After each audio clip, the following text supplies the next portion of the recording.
Assalamualaikum warahmatullahi wabarakatuh. Perkenalkan, nama saya Dini Alvina. Saya prodi Administrasi Bisnis.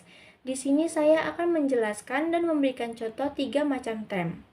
Pertama, trem berdasarkan konotasi. Ialah trem atau isi yang dikandung oleh trem itu, maka dapat dibedakan antara trem konkret dan trem abstrak. Trem konkret dan abstrak ini banyak dijumpai dalam perbincangan sehari-hari maupun dalam bidang ilmu. Contohnya, tentang trem wanita cantik sebagai trem konkret. Jika melihat seorang wanita kemudian berkata wanita cantik, maka hal ini menunjukkan pada sebuah realitas sebagai subjek yang mempunyai diri. Selanjutnya, jika diuraikan contoh tentang trem kecantikan sebagai trem abstrak dengan memberikan perhatian dan minat yang istimewa pada sifat cantik secara terpisah dari wanita yang disendirikan dan dipandang seolah sebagai suatu substansial. Kedua, trem berdasarkan denotasi. Dapat dibedakan trem yang bersifat umum disebut trem umum dan trem yang bersifat khusus disebut dengan trem khusus. Pertama, trem umum, yaitu dapat mencakup keseluruhan hal-hal yang ditunjuk tiada terkecualinya.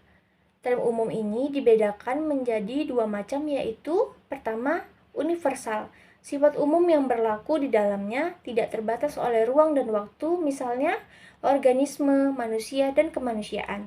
Kedua, kolektif.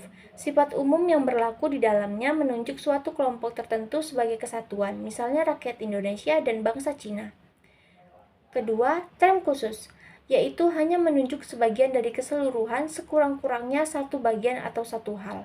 Trem khusus juga dibedakan antara 2 macam, yaitu partikuler. Sifat khusus yang berlaku di dalamnya hanya menunjuk sebagian tidak tertentu dari suatu keseluruhan, misalnya sebagian manusia, beberapa pejabat pemerintah.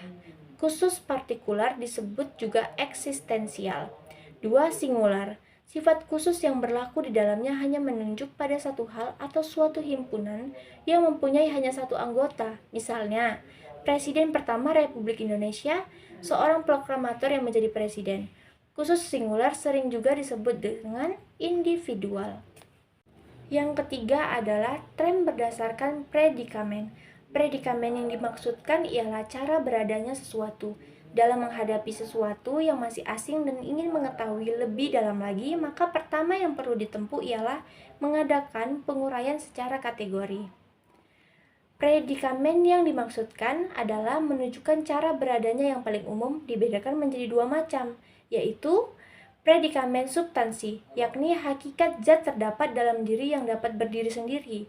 Kedua, predikamen aksidensia, yakni peserta zat